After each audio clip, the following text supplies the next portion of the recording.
Eddie Chavez, Ruben Nava, and Jesse Romero. Jesus 911.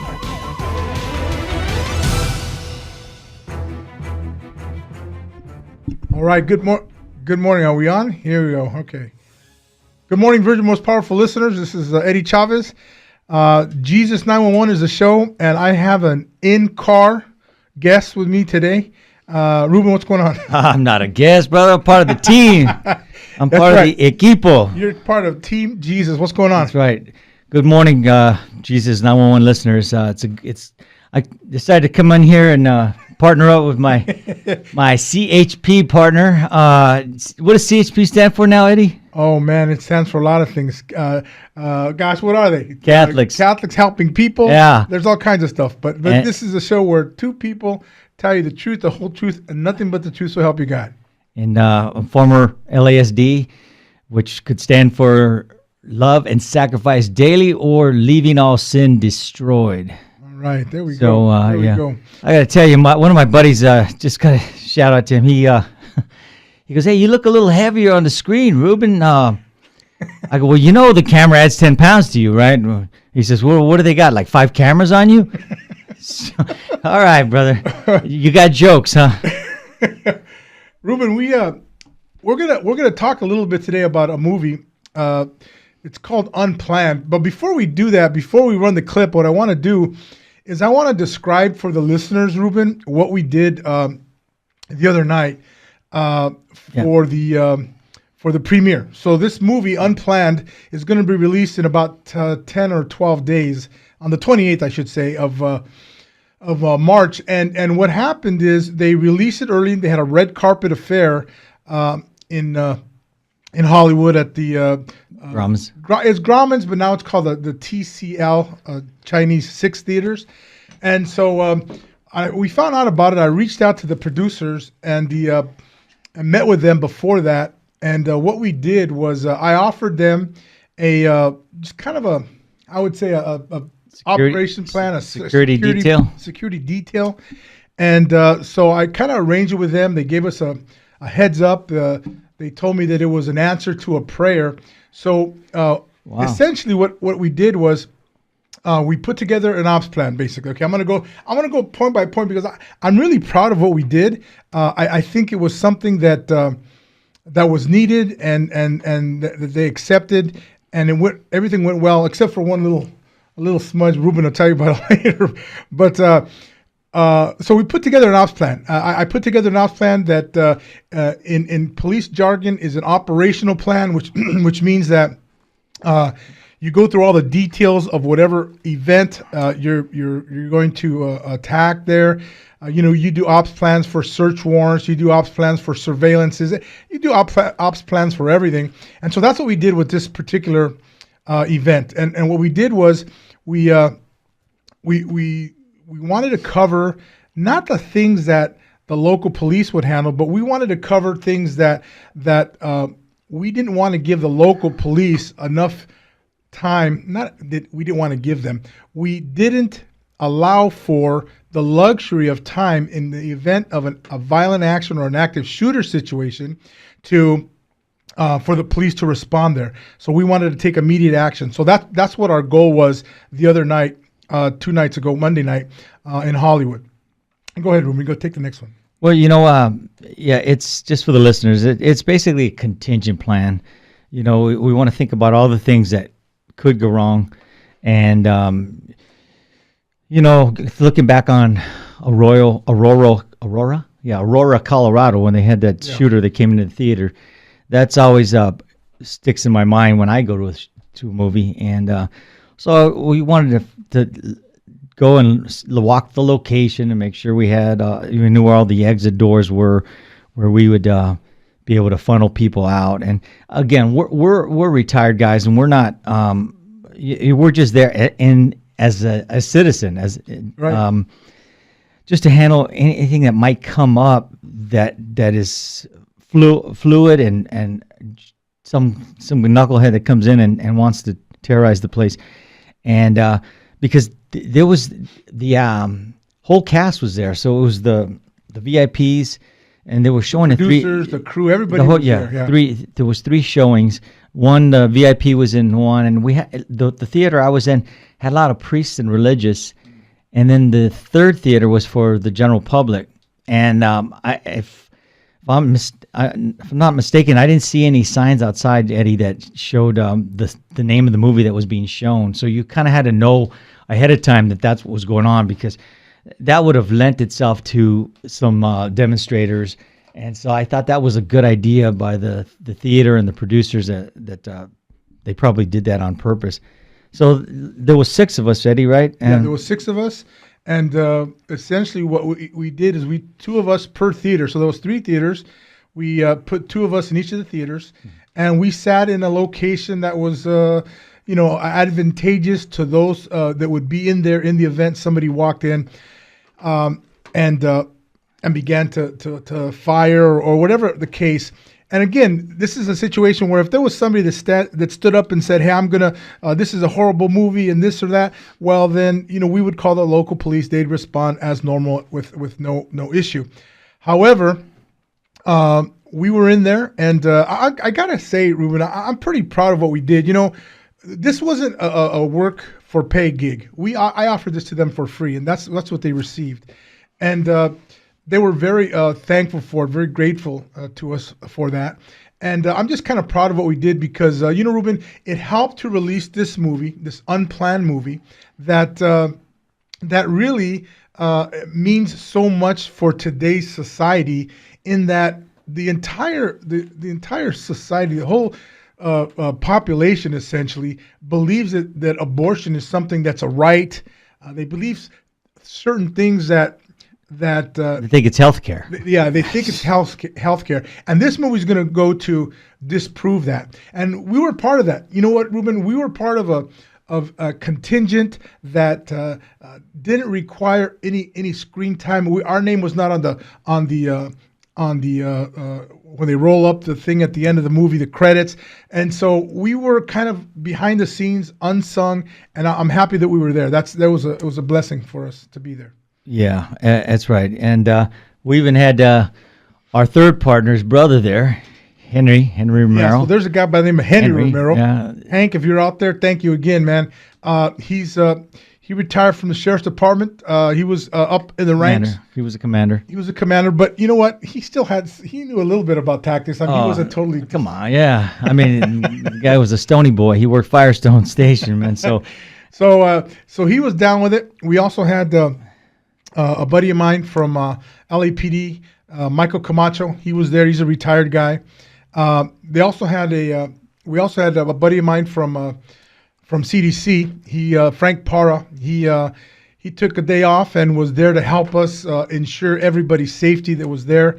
And then the last guy was a guy by the name of Steve. Yeah, we're gonna leave his name off, just because he's still working and don't want any issues with his employer. And so, but it was nice to see 6 Catholic men were there for a common cause.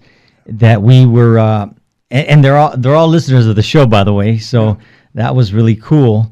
And I thought it was also cool, Eddie, is that when we were sitting, we scoped out our seats where we thought was the most advantageous, tactically, and we could respond. And there was some priests that were sitting next to us. They came in and introduced themselves, and I was asking them, so, what diocese or what order are you from?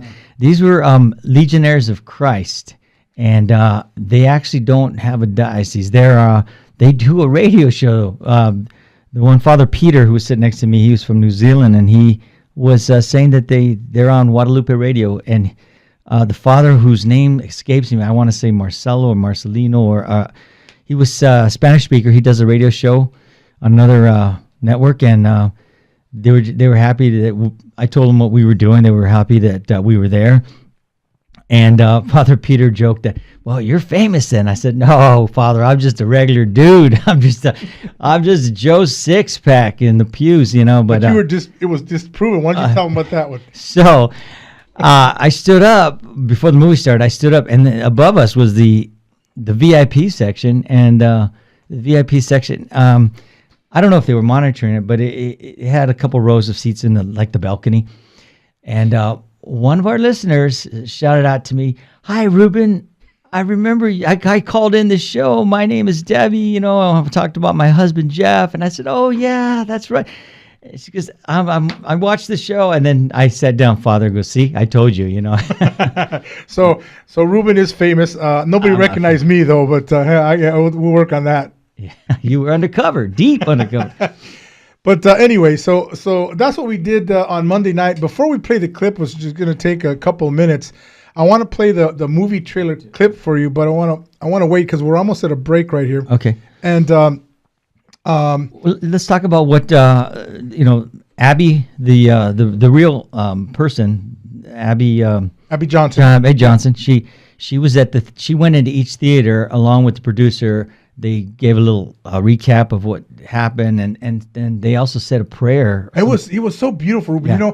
And obviously it's not all Catholics. There was non-Catholics there, and the producer, who is Catholic, went in, and then the priest, and they're the ones who did the prayer, and it was beautiful to see the entire congregation, all of the studio we were in. There had to be a couple hundred people in my studio alone that they prayed together. What a beautiful testimony to what this movie was about.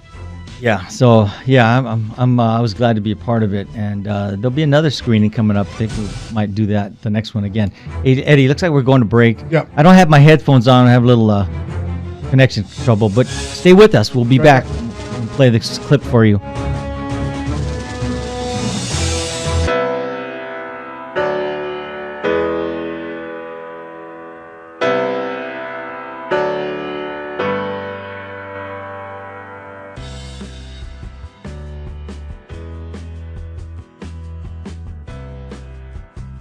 This is Terry Barber inviting you, all the men, to a men's conference June 15th at the Sacred Heart Chapel.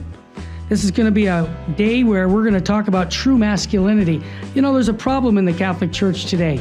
We have very few men who love the Catholic faith.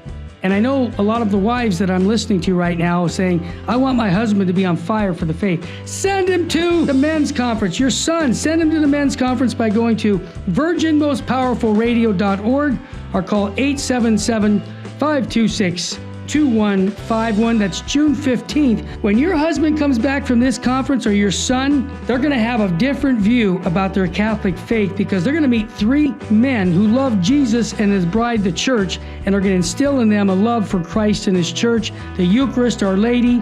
Bring them to virginmostpowerfulradio.org. Sign up there or call 877-526-2151. Full sheen ahead. It is only because of your continued prayers and generous donations that Virgin Most Powerful Radio can broadcast live each weekday. We count on your spiritual and financial support because you understand the urgent need for Catholic programming that shares the gospel with clarity and charity, but without compromise. Please prayerfully consider becoming a monthly donor. You can set it up with the touch of a button on our website, catholicrc.org.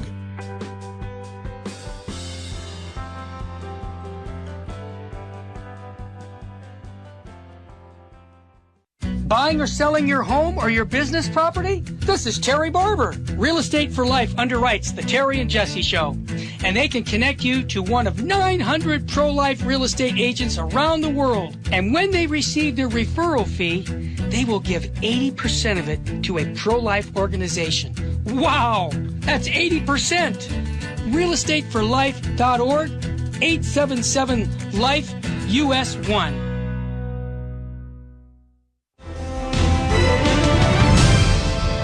Now, back to Jesus 911. If this call is not an emergency, dial 888-526-2151. Jesus 911. That's Jesus 911 for you that are bilingually challenged. But we're two-man car today. Our call signs are going to be John 3:16. That's J316. And Jesse's out of town today. He's been doing a lot of preaching. He's doing some apostolic work out in the Lone Star State again. So I decided to come on in and join my buddy Eddie, and it's good that let you guys know that we are all a team, even though we do different days. So we were talking about this movie Unplanned that we we helped out at a premiere for it in Hollywood. And we're going to play a little clip for you just so if you haven't heard it and you can hear kind of what it's about. You can hear just some segments of the movie.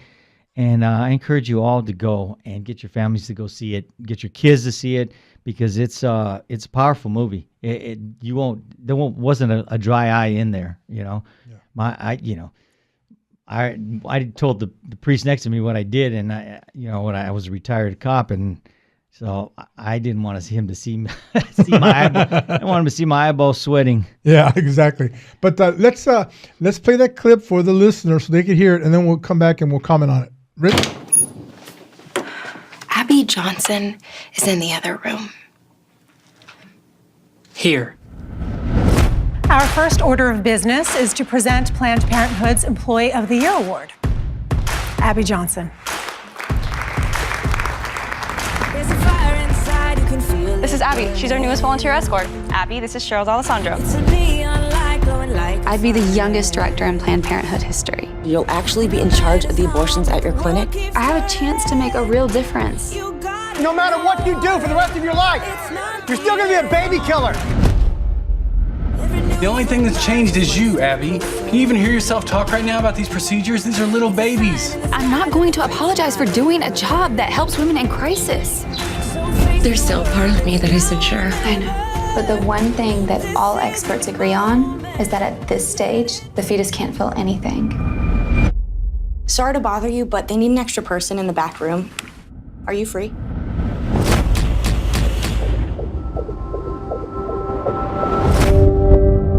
I saw it. It was like it was twisting and fighting for its life. We commend the souls of these hundreds of children. And Lord, we pray to end abortion. I really appreciate what you've done for us. I'll not forget it. 22,000 abortions. How do I even comprehend that? Rough day at the office. You can say that. You're making a mess. It's your dad and me. You are our baby from the moment of conception.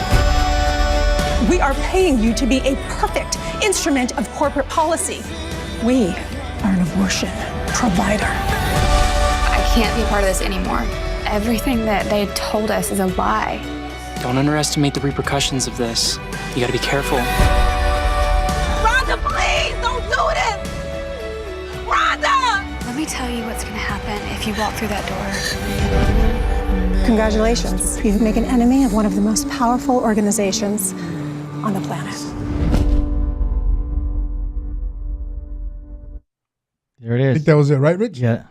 Okay. I think that was it. So You know, Ruben, the first thing that I want to say is that, I got a different perspective of the people that are actually working in the industry. I've prayed in front of abortion clinics. I've stood in for Father Bob that prays in front of the abortion clinic. Matter of fact, I passed them up this morning on the way in today. And I got a different perspective. They think they're doing it good. They think there's some, because they buy into the lie, some of them. And so I want to make that distinction. But go ahead. What were you going to say? no, I just some people have, just like you said, they've been misinformed, and but there are a lot of people that to them, like this, especially the director that you'll see in the movie, it almost becomes a religion to her, to them. Yeah.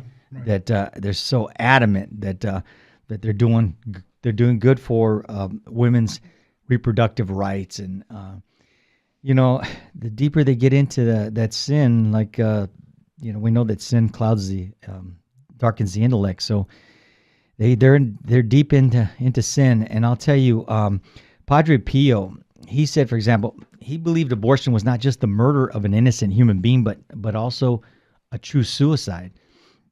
And now a famous story, Father Pellegrino Funicelli, who assisted Padre Pio for many years, once confronted the saint on the sin, asking, "Today you denied absolution to a woman because she had voluntarily undergone an abortion. Why have you been so rigorous with this poor unfortunate?" And Padre Pio would sometimes refuse to give absolution to a penitent if they showed insufficient contrition. Often they would return and he'd give absolution if they were sincere. So Padre Pio responded, "The day that people lose their horror for abortion will be the most terrible day for humanity. Abortion is not only a homicide, but it's also a suicide. Shouldn't we have the courage to manifest our faith before those who commit two crimes within one act?" And suicide, asked Father Pellegrino.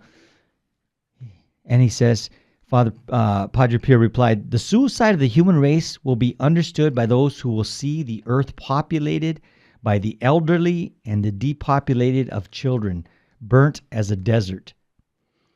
And that's powerful. And I recall another situation where Padre Pio denied absolution to a lady. He once told a woman in the confessional to leave.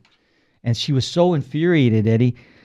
She later tracked him down and demanded that he tell her, why did he treat her that way? And he told her that he had been given a vision that she had aborted her baby that was destined to be one of the greatest popes of all time. Wow. It's stories like that, Ruben, that stop to make me think, listen, there's more to what's going on here than most people realize. And that's why it's so important to talk about this. What I want to do, Ruben, is I want to talk about the spiritual downfalls of abortion. But before we do, we have a caller, and I'm not sure if she's ready to go on. Okay, yeah, you know what? Go ahead and put him on. Debbie, hello, are you there? Yes, I'm here. Hello, Debbie, are you listening? You there? Yes. I went to the movie. I was behind you. Ah, there you go. We mentioned your name, Debbie. It was. How did you like the movie, Debbie? You know what hit me is that it was just so many tears of like a river flowing. Yeah, tears. That you can't even go swimming, But anyway, the thought of the touching moment that I had was I never had abortion. I never thought of, never did it. But I had my daughter that's now a nun. Oh, wow. When I was pregnant with her, I just decided, well, in my innocence, I'll just go to the abortion clinic to see if I can just get a test. So I went, and there was this man standing there saying the rosary. And I said to him, I'm not going to get an abortion. I just need to get a test. And he said, I refer you not to go up there because the staff is they're not nice. Yeah. And what I'm coming to is that it was like an angel directed me to go to away from there. Place. Yeah. Away from there. So Debbie, then your testimony or what you're telling me is that what they say about Planned Parenthood, what they say that they are an abortion provider, that this whole thing about reproductive health care is just a cover. What you're saying, it's true. This individual or angel, whoever it was, gave you the truth and said, don't go up there because they're not nice people. Mm-hmm. And even in the movie, it showed. Yeah. Like, wow. You're right. Yeah. And I agree with you, Debbie. There was times that we laughed. There was times that we cried. There were times that made you angry. So the movie it's an emotional roller coaster. You go up and down on this thing. It's very, very interesting. And so we just encourage everybody to see it and hope that even you Debbie, who called in and just kind of corroborated what everybody's saying about this movie is true. Yeah, Debbie, thank you so much for being a witness for your Catholic faith and for and calling in and being a listener on the show. And Debbie, I tell you, Eddie's feelings were hurt because you didn't recognize him I didn't see you. No, I wasn't there. I was in the other theater. That's right. Thank you. No, that's okay. Thank you for calling, Okay. Debbie. Thank you so much. God bless you. Thank you. Say God hi bless to you. Jeff for us. All right. Okay. Bye-bye. All right. Bye-bye. Well, there you go, ladies and gentlemen. We had an eyewitness account that was at the premiere. You should ask her how she got in, but that's okay. Listen, what I want to talk about now, Ruben, is really the spiritual consequences of abortion, because there are people who are not convinced about what it is. This movie helps to eliminate those non-believers. And this is what the producer said at the beginning, Ruben, is that before the movie started, he said this movie is going to eliminate everybody who said, I didn't know. Mm-hmm. This is the main thing, Ruben, is that they do know, they will know. The first opening scenes of the movie are very clear about what happened and how Abby Johnson, this Planned Parenthood employee and director, was led astray by the own agency that she worked for until she realized what it was. So let's talk a little bit about the spiritual consequences of abortion, okay? So it says, when abortion is committed, the film is going to help eliminate those who truly and sincerely are not sure what happens in an abortion. It's a clump of tissue or whatever. It places us into mortal sin. Now, I want to read from the Catechism here, okay? I want to read from Catechism 1868 that really talks to us about sin, about what it's composed of. Let's read this. This is what it says. It says on number 1868 of the Catechism, it says, sin is a personal act. Moreover, we have a responsibility for the sins committed by others when we cooperate in them. And so now it gives us the 9 ways in which what things we can do to have some culpability. I'm not saying this is the sin of the individual committing the act. What I'm saying is these are things that can occur in life that assist or that help one become culpable for somebody else's sin. So now we're going to go to break. So that's a perfect time, actually. Well, before we go into the 9 things, we're gonna talk about it. Welcome to Jesus 911. We're through the second segment. We're talking about the movie Unplanned. And Ruben? Yeah, if you have any comments or questions, please call 888-526-2151. We'll be back on the next other side. We've got some another interesting article to go over. You're gonna be amazed.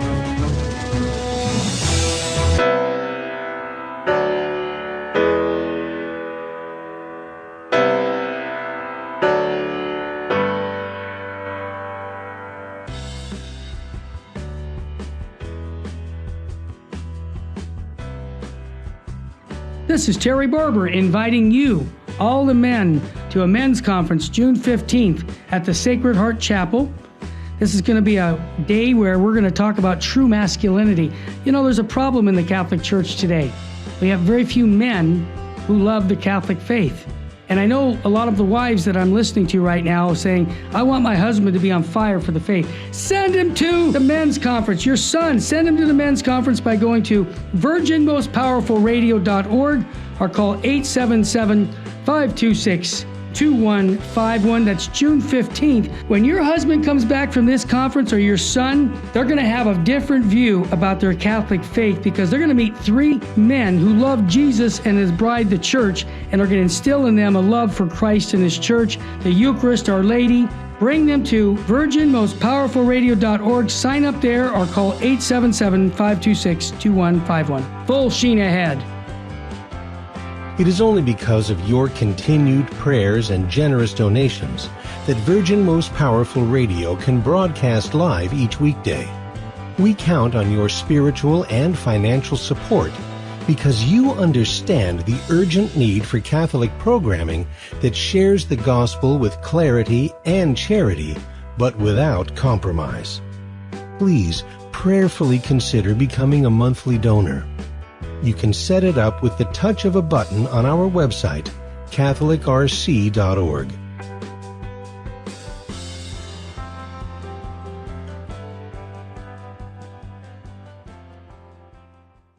Buying or selling your home or your business property? This is Terry Barber. Real Estate for Life underwrites the Terry and Jesse Show, and they can connect you to one of 900 pro-life real estate agents around the world. And when they receive their referral fee, they will give 80% of it to a pro-life organization. Wow, that's 80%.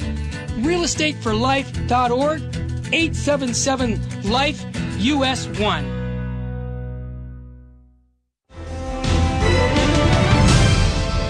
Now, back to Jesus 911.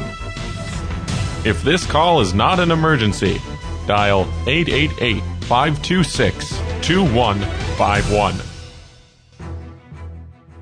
Oops, I almost forgot my mic. Welcome back to Jesus 911, ladies and gentlemen. We're talking about the movie Unplanned, which is scheduled to be released on the 29th, actually, of this month, later this month.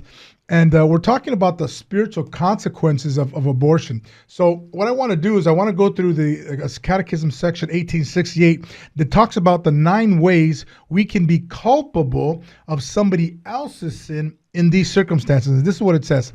By participating directly and voluntarily in them, by ordering, advising, praising, or approving them, by not disclosing or not hindering them when we have an obligation to do so, and by protecting evildoers. Ladies and gentlemen, what I'm going to tell you is this. Only God can deal with the, everybody's personal sin. But the reality is, to me, it seems that if the man is with the woman when they, conceive? Well, when they conceive, but when they go for the abortion, and he helps her do that, he's participating directly and voluntarily with her. There's got to be some conversation before that. So he's also, as one of these 9 ways, is advising her. He's approving it because he's driving her there. Mm-hmm. He's not disclosing it. So most of these abortions are done under the under covert circumstances, right? So they hide it from mom and dad if they're not of age, et cetera, et cetera. This is another one, and not hindering. So he's not stopping her. He's not saying, we shouldn't do this. This is wrong. This is going to get us in sin. So of the 9, I count 1, 2, 3, 4, 5 of the 9 that are potentially reasons that we could be culpable of somebody else's sin. And not only the man that's taking her to the abortion, but either parents or girlfriends or boyfriends, and all these different situations. Yeah, let me jump in there, Ed. Yes. A good news story is my buddy Steve, who was with us on this detail. He's running the he's handling and directing a 40 Days for Life event in the San Gabriel Valley, and he gave me a save story. So a young lady came in, and just as Eddie was saying, a boyfriend can bring his girlfriend in, and this is exactly what happened. She was not willingly getting out of the car, and he was pulling on her arm, and he went over to these 2 ladies, not knowing they were prayer warriors, praying the rosary there in front of the abortion mill, and asked for their help. Can you help me get her out of the car? And they came over and they started doing some street counseling to her, and they talked her out of it, and they said, we'll help you. The boyfriend left in disgust and left her there. They said they'd help her. They're even planning a baby shower for her, and wow. So it's a win-win. So she's going to try to get rid of this loser out of her life. You know what, Ruben? We should tell the story that was omitted from the movie. That's a good. Okay, go for it. Yeah, Steve told me also, because this was a 40 Days for Life. These were the individuals that started 40 Days for Life. Sean Carney and I forget the other gentleman's name, but he wasn't featured. The other one had left the 40 Days for Life. He wasn't featured in the movie, but Sean Carney was, and then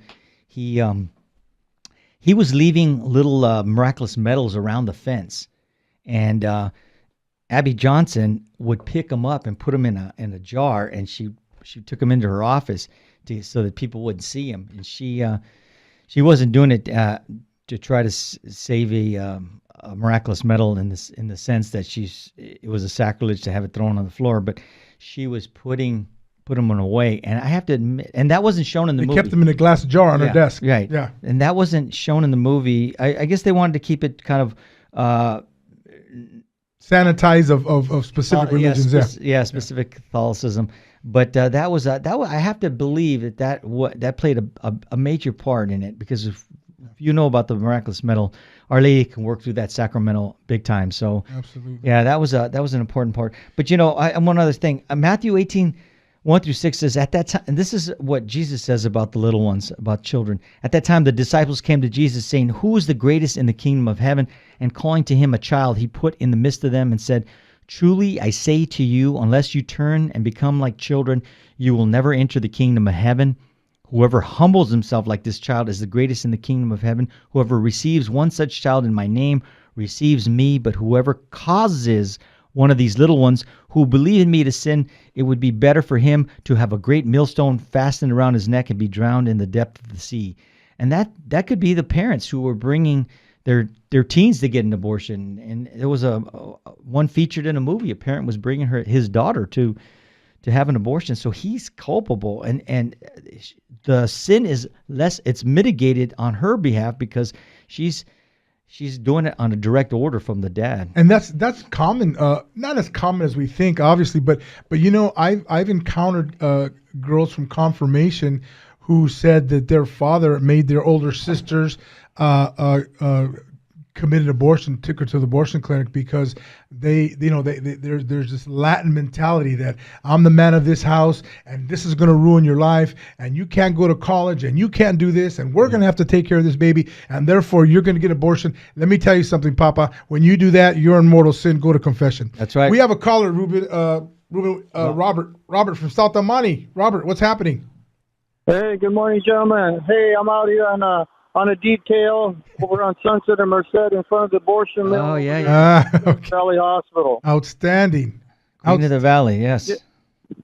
Yeah, we've got a couple of brothers and sisters here out here with their spiritual weapons praying the rosary. Outstanding. I'd like to invite any Catholic within earshot to come and join us if they can.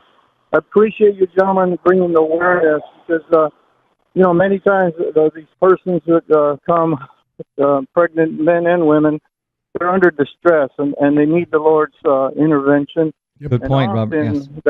That intervention is just the sight of another Christian person, in particular Catholics, praying the rosary out here that helps them to reach into their conscience where the Lord is present and the Lord speaks to them. So, amen. Amen. Thank you. It's important, but being on the vigil line is important as well. Yeah, Robert. You know what? Thank you for calling in. Say hi to all our Catholic brothers and sisters out there. Tell them we are with them in prayer to keep fighting the good fight, man, because that's all there is to do in this life.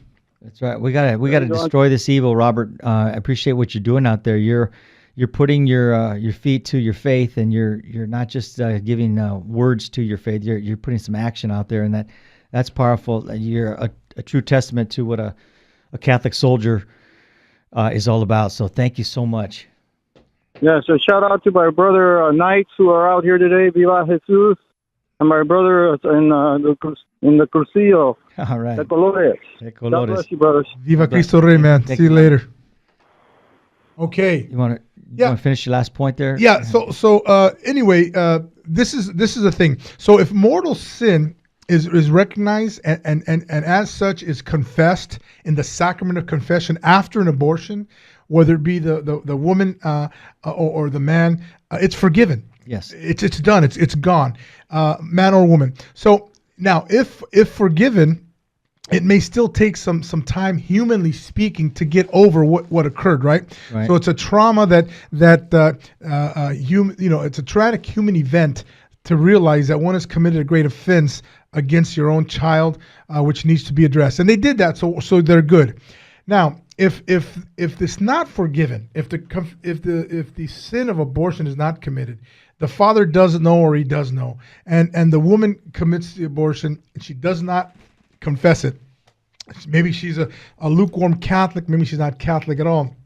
the sin can float around in the woman's mind and conscience. Okay, and I've seen this from healing and deliverance ministry, where the sin can either begin to allow a person to commit other offenses, or it may be the beginning. It may begin to take effect in a woman's life.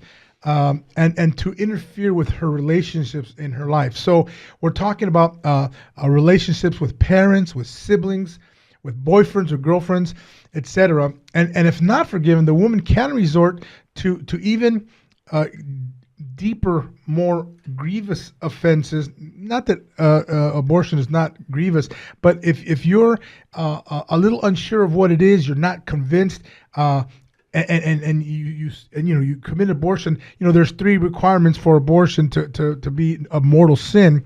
However, if those 3 things are not all there, then there's a certain, how would you say, Ruben? There's a certain dynamic that you may not be entirely responsible for that, even though it does need to be confessed. So I would say that the woman, in order to numb the pain or to put the pain somewhere where it does not belong, is a further offense to God, either through brujeria or something of that nature. So this sin, Ruben, can get into something that's very, very diabolical in nature. It attracts demons to know that they have somebody in their own camp, and they're going to keep trying to possess them or oppress them in a way where they cannot escape the entanglement of this sin. Yeah, so in a sense, it opens a window. Yeah, it opens a window for that or a door. Yes. And Jesus, he says in Mark 10:14, he says, but when Jesus saw it, he was indignant and said to them, let the children come to me. Do not hinder them, for to such belongs the kingdom of God. Yep. Our Lord thought so much of his children that he wanted us to become like little children to enter the kingdom of heaven, and don't prevent these children to come to him. Some people will try to say that, you're not it's not a human being, it's just a tissue. Well, in Psalm 139:13, it says, the psalmist says, for you formed my inward parts, you knitted me together in my mother's womb. I praise you, for I am fearfully and wonderfully made. Wonderful are your works, my soul knows it very well. My frame was not hidden from you when I was being made in secret, intricately woven in the depths of the earth. Your eyes saw my unformed substance, in your book were written, every one of them, the days that were formed for me, as yet there was none of them. And Jeremiah says, for I know the plans I have for you, declares the Lord, plans for welfare and not for evil, to give you a future and a hope. These children have a future, ladies and gentlemen. Don't thwart them. Don't keep them from the kingdom of heaven. We'll be right back, ladies and gentlemen. Stay right where you are. Don't move.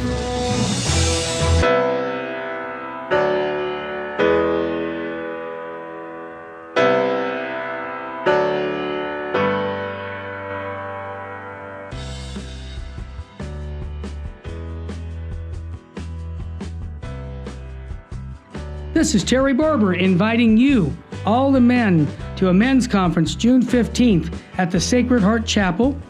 This is going to be a day where we're going to talk about true masculinity. There's a problem in the Catholic Church today. We have very few men who love the Catholic faith. And I know a lot of the wives that I'm listening to right now saying, I want my husband to be on fire for the faith. Send him to the men's conference. Your son, send him to the men's conference by going to virginmostpowerfulradio.org or call 877-526-2151. That's June 15th. When your husband comes back from this conference, or your son, they're going to have a different view about their Catholic faith, because they're going to meet 3 men who love Jesus and his bride, the church, and are going to instill in them a love for Christ and his church, the Eucharist, Our Lady. Bring them to virginmostpowerfulradio.org. Sign up there or call 877-526-2151. Full sheen ahead. It is only because of your continued prayers and generous donations that Virgin Most Powerful Radio can broadcast live each weekday. We count on your spiritual and financial support because you understand the urgent need for Catholic programming that shares the gospel with clarity and charity, but without compromise. Please prayerfully consider becoming a monthly donor. You can set it up with the touch of a button on our website, catholicrc.org.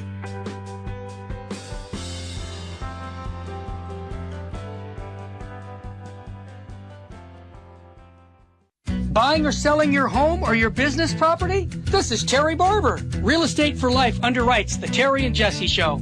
And they can connect you to one of 900 pro-life real estate agents around the world. And when they receive their referral fee, they will give 80% of it to a pro-life organization. Wow! That's 80%! realestateforlife.org, 877-LIFE-US1.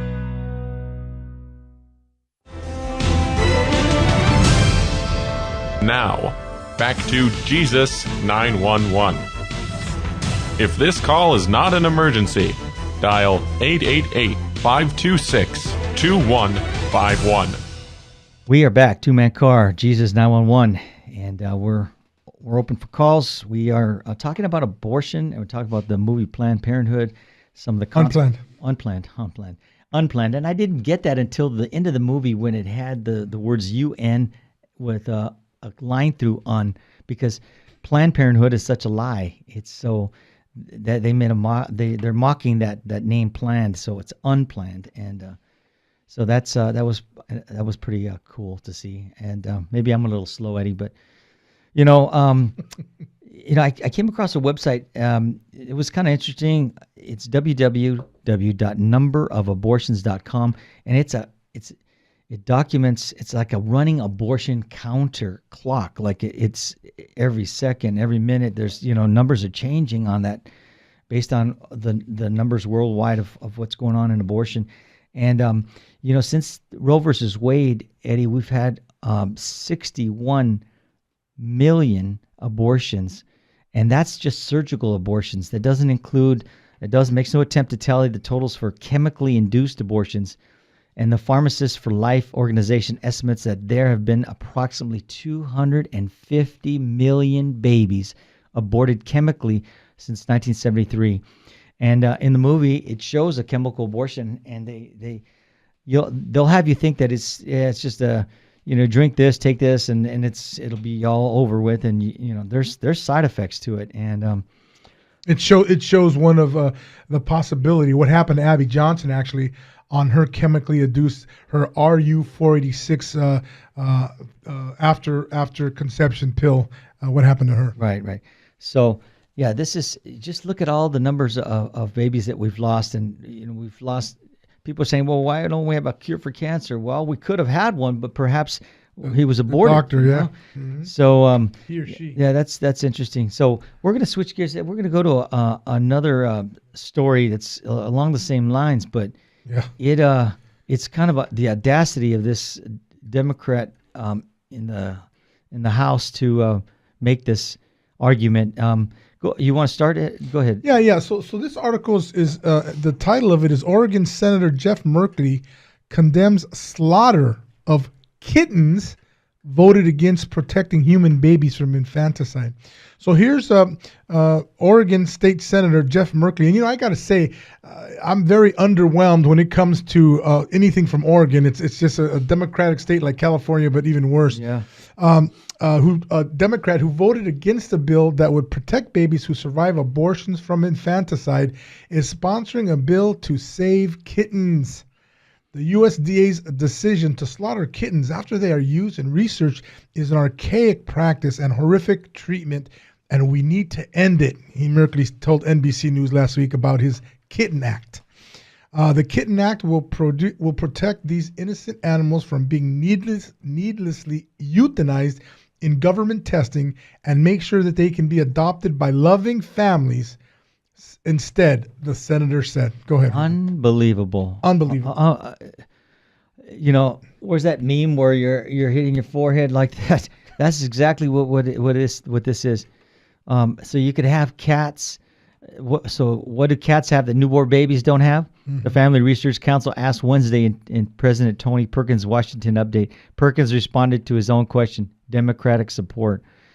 So it's one of the sickest ironies, Eddie, no one's talking about. The Senate liberals picked this moment, 17 days after they voted to kill America's perfectly healthy infants, to fight for the humane treatments of kittens. Maybe the DNC strategists are out to lunch, or maybe the left really is this shameless. But I can't wait to see some of these politicians standing on the debate platforms next year telling the American people that when it comes to protecting living things, we chose cats over kids. And, amazing. Yeah. So the Born Alive Abortion Survivors Protection Act, S311, failed 53-44 with the requirement of a 60-vote supermajority for approval, and only Democrats voted against it.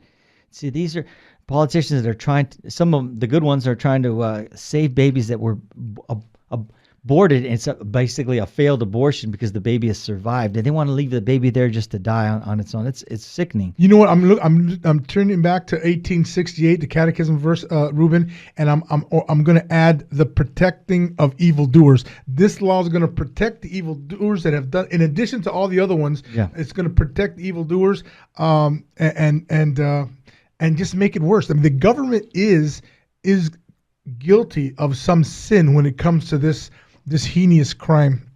Yeah. And so here he is arguing that America must stop killing kittens when 3 weeks ago he stood in the U.S. Capitol and agreed with 43 Democrats that human beings should be put down. He said, zoning in particularly on Merkley's urging that the kittens be adopted rather than killed. They should be treated and adopted, Perkins asked. But that's exactly what Americans have been requesting for living, breathing babies. But nobody takes a step to enact something like this for the kids. No. Not even the Republican. You know, I think we agree with more of the Republican platform than the Democratic platform, Ruben, without a doubt. However, this is something that we have to say, you know, it's not the party of evil, but it's a party of stupid, because nobody is taking up a Republican view on this issue. But this movie, I'm telling you, is going to do something, and I hope that it has something to do with the legislative branch of the government that might help to bring something about. I know Texas is doing something, I should say. Old Jess is in the great state of Texas that's trying to ban abortion right now. Yeah, I think Georgia just did another. They banned abortion once there's a heartbeat, which is at 6 weeks. Yeah. So we're going to go and kind of switch gears, but not really switch gears, but we're going to stay into this whole topic of abortion. But I found something else that before you go there, Ruben, let me just say that we have to realize what these politicians are doing. So it said that a Democrat said no. He said killing a child is a personal decision, they said, and Congress shouldn't get in the way. And so what I'm saying is that why are they getting in the way of killing a human being on death row in California? Why are they? Is the California legislature, the governor, are they getting in the way of killing somebody? There's a vast difference between killing. What they're trying to do here is protect the innocents, right? So they want to execute anybody that's guilty or that's not guilty of a crime, but yet they're saying that we're going to protect a potential serial rapist or a murderer over an innocent child. This is a huge gap in what we know to be the truth, Ruben. Yeah. And this is the kind of stuff we have to do. And not only this, meanwhile, if legal infanticide isn't revolting enough, the House Democrats have decided that Americans should pay for it. And it's what's turned out to be a test for the most unpopular majority in history. Senator Nancy Pelosi, Speaker of the House Chamber, is pushing a bill that would force a country who overwhelmingly opposes late-term abortion to bankroll it, along with abortions in any trimester. And Representative Diane DeGette, Democrat from Colorado, another liberal who can't seem to take taxpayers no for an answer, is trying to overturn the Hyde Amendment.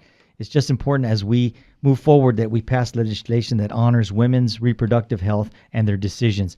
So in U.S. politics, the Hyde Amendment it's a legislative provision barring the use of federal funds to pay for abortion except to save the life of a woman or the pregnancy arises from incest or rape. And legislation, including the Hyde Amendment, generally restricts the use of funds allocated for the Department of Health and Human Services and consequently has significant effects involving Medicaid recipients. Medicaid currently serves approximately 15.6 million women in the U.S., including 1 in 5 women of reproductive age. So, but it doesn't provide for abortions. Eddie?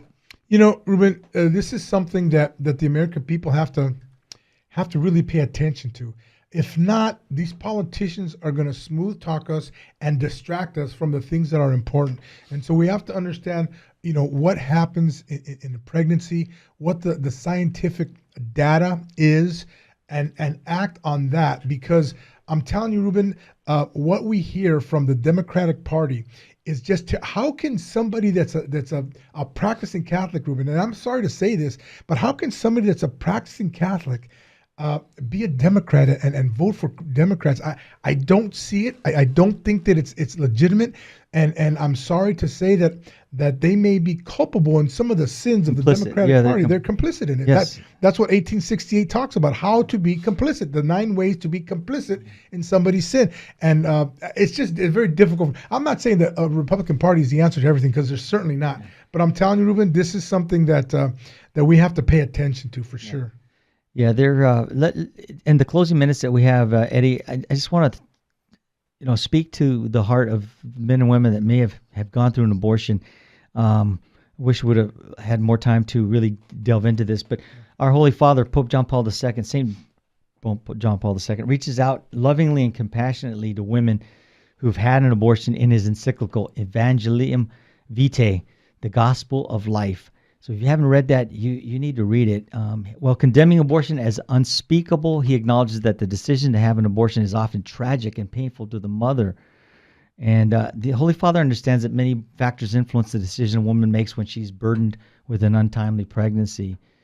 And here's a quote from his encyclical. As well as the mother, there are often other people who too decide upon the death of the child in the womb. In the first place, the father of the child may be to blame, not only when he directly pressures the woman to have an abortion, but also when he indirectly encourages such a decision on her part by leaving her alone to face the problems of pregnancy. No one can overlook the pressures which sometimes come from the wider family circle and from friends. It goes on and on. But